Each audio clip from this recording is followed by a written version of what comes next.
You know what time it is. It's 9 to 5 with Gavin and Mike. In this episode, we'll be talking about how to deal with burnout. But before we do that, drop the intro. Konnichiwa. My name is Gavin Masumiya. Nice to see ya. I'm a mindset coach based out of West LA. And I'm Mike Aheirwe. You hear me? I'm a Transformational Life Coach from London. These recordings are short, sharp, sweet snippets of insight for anybody hustling a 9 to 5. That's right, you can tune into them on your way to work, on your lunch break, or on your way home after a long day's hustle. And so today's topic is burnout.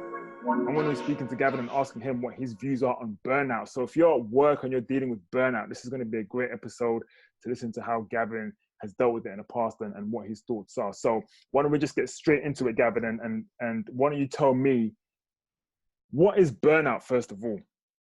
Yeah, let's look at that. I don't know the exact definition. I know what it feels like, though. I'm sure we know what it really feels like. And well, I'll tell you what. Look, I'm curious. Before you look up the definition, why don't you just tell me what it feels like, right? Because you have a sense of what it feels like. It's like this chronic lethargy, right? Like this exhaustion that's felt. It feels like I'm operating at like 60% capacity, where I have to like think about things over and over and over again in order to comprehend it, right? It's this feeling of, oh my God, I'm just going through the motions, and then it's almost like the lethargy that numbs like emotions of like joy, these more empowering emotions, whatever you want to place. Their power emotion is X, whatever that is for you, joy, enthusiasm, happiness, that starts to get numbed out. And what I really want to do is I want to sleep, or I want to say, hey, fuck it. There's a sense of resignation that comes from it. And, you feel in your body, man. I feel like this weight on my shoulders where it's hard to want to get out of bed, man. And with purpose too, like there's kind of almost a lacking where a sense of purpose gets lost a little bit, man. I hear you. Yeah. And do you know what it sounds like to me? It sounds a lot like overwhelmment, right? Because I get a similar feeling when I feel overwhelmed, like this idea of just like saying, fuck it, right? Just throwing in a towel. And when you get overwhelmed, yeah, it's like your body and mind just wants to shut down. It's like a defense mechanism. That's what it feels like. It's shut down to deal with overwhelm. You know? Oh shit. Sure. So Gavin and I are coaches, right? So we work for ourselves, but we've both held jobs, full-time jobs, 9 to 5s. So Gavin, in your experience, when you've experienced the burnout, how did you cope? How did I really cope, man? So prior to my work as a self-relationship coach, I was a senior behavior therapist for this non-public agency. It's like a social services field, man. And it's a very high burnout, high turnover field, you know. And I worked with kids that were on the autism spectrum there. I had this one kid, so I'll just think about a moment, like, because I've had many times of being burnt out, but this one kid, he was probably the most toughest client in the whole company. And he was very aggressive. He was really big for his age. He was like 10 years old, but a big ass blonde 10-year-old kid, man. And I just remember, man, like he needed way more than our services could provide. There was a lot of emotional disturbance, sociopathic tendencies too, injured teachers. And I remember like this one time, man, I was keeping it to myself. That was like a no-no. I just would harbor it inside of myself, and I would use meditation. I would meditate like 10 to 20 minutes a day before getting into that school, because I knew that it was going to be hard for me. That was enough for me, man, because there was something that was out of integrity. Like I wasn't really voicing myself, and it got to a point where I ended up dragging this kid out of the classroom one day because I was just fed up with him throwing the tables around, and nobody else was able to do the crisis prevention intervention that I was trained to do. And so I got him out there, and I was mad. I could have got fired that day because I just held it in so much that ended up, the teachers ended up calling the company like, hey, Gavin's, never saw him freak out. He's mad. And the assistant clinical director came, the case manager came and said, Gavin, what's good? And then I just said, I need a break. I needed to go inside and meditate for another 20 minutes, and I'll talk to you after. Right now, like, I'm not balanced. And then afterwards, when I came back, I was more calm. I was just like, y'all, we can't help him, man. He needs more service than we can provide. He needs more services than we can really provide. And this is not the right fit to school. The teachers have been saying that forever, And so that's just something like and it was then that I just said, I've worked with him for 2.5 years, seen little progress, and I'm burnt out. I can't give him the services that you guys want. So if we decide to keep him with the company, which I go against, at least I want to be off this case. Right. Okay. So, okay.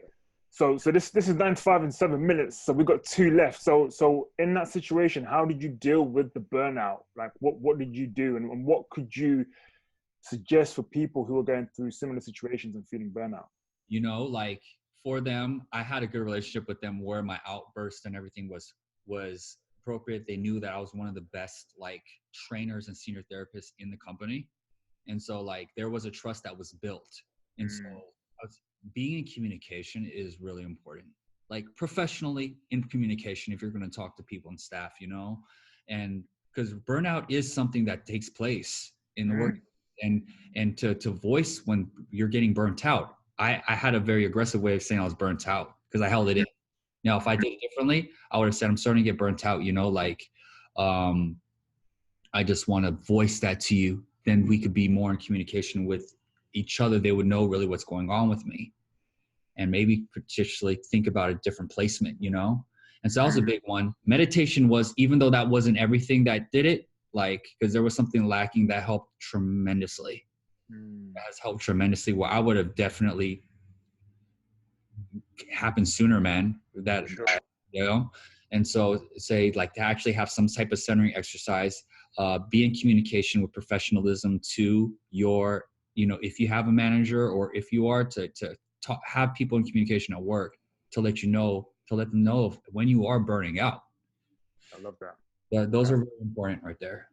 That's powerful. That's powerful. And what you just said there about communication and dealing with it early just reminds me of when you have a headache, right? The moment you have a headache, that's your body indicating to you that you are dehydrated. And it's at that point you might reach for a pill and try and sort it out, right? But what you're talking about here is, hey, drink the water in time so that you don't get the headache in the first place, i.e. communicate with your superiors and let them know you're having this burnout and you need an intervention before you get the headache at work. Yeah. And I think that's really powerful, man. And the last one, the third one too, we talk about meditation, being in communication. The third one is being in communication with yourself. That was a really telling point for me where I'm like, dude, I can't be at this company no more. I overstayed. I was 7 years. That's just unheard of in my position, the position that I was, I was getting. And so I had to really look in deep and be like, what am I getting burnt out for? I was lacking purpose at the work, and so it tugged on something that was really deep that I was afraid to confront. And so burnout can be a great signal to look inside and being like, what are you getting burnt out for? What is your purpose for what you're willing to sacrifice and get burnt out for? And that's the most confronting thing. But that's there's reasons for that burnt out if you're feeling like you're out of integrity, which I know I was, and I overstayed myself at that company. Okay, listen, I love that. I appreciate it, man. So in terms of solutions, we heard from Gavin, he says, doing some mindful exercise, and for him, that was meditation, communicating with your superiors and letting them know that you're going through this burnout and, can they intervene? And then the other one is really communicating with yourself, right? And what's powerful about what you just said was that, hey, maybe the burnout is a sign, is a signal for you that maybe it's time for a change, right? But ideally, you don't want to get to that stage. So communicating with yourself early on is a very good factor. So Gavin, thank you so much for that. That was a nice quick insight here from Gavin, the main man from LA. That was 9 to 5 in 7 minutes about burnout. If you guys have any experience with burnout and you'd like to get in touch with Gavin or Y, please send us a message, send us a DM, share this video with someone that you feel needs to hear it. We would love to hear from you guys. Thank you so much for tuning in.